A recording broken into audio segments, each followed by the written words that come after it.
এত বড় একটা জিনিস কিন্তু আমি করতে পেরেছি, এটাতে কিন্তু অনেক বাধা ছিল। ফিলা, রেড টেপ, স্কেচার্স, এদের জুতা আমি বানাই, ওইটা আমি এক্সপোর্ট করি, 100% এক্সপোর্ট। এটা হয়, আমার দেশে কোনো মার্কেট নাই। আমার বন্ধুরা আমাকে বলে যে আচ্ছা আপনার সাথে কিভাবে আমরা ইনভেস্ট করতে পারবো। তো ইনশাল্লাহ 25 সালেও না, 26 সালে আমি মার্কেটে যাব এবং তখন বন্ধুদের সুযোগ থাকবে, আমার প্রবাসী বন্ধুদের এটা করা। দিদি আমাকে ভালো জানেন, একটা ব্যাংকে উনিও আছেন, আমি আছি। ওই ব্যাংকের বর্তমানে নাম্বার 1 কাস্টমার কিন্তু আমি লোকাল অফিসে, উনি বুঝবে লোকাল অফিস কি।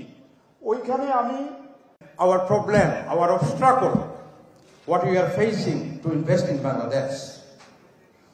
Lot of us will agree to invest in Bangladesh is not an easy way.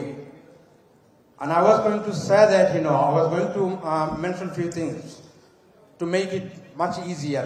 At the moment, it's not an easy route. It's not a straight path that we can come and we can make an investment.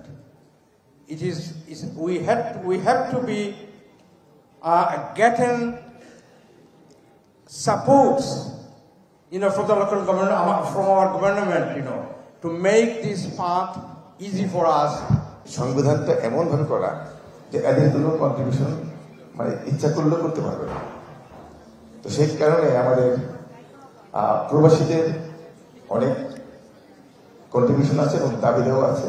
যদি বর্তমান অন্তর্বর্তীকালীন সরকারের কাছে আমাদের আবেদন থাকবে যে প্রবাসীদেরকে আপনারা ডাকেন, আপনারা বসেন, আমাদেরই ডাকতে হয় তাদেরকে, তাদের কাছে অ্যাপ্লিকেশন করতে হয়, মানে তাদের সাথে কথা বলবার জন্য। কিন্তু উল্টা হওয়া উচিত, তাদেরকে আমাদের খুঁজে বের করা উচিত।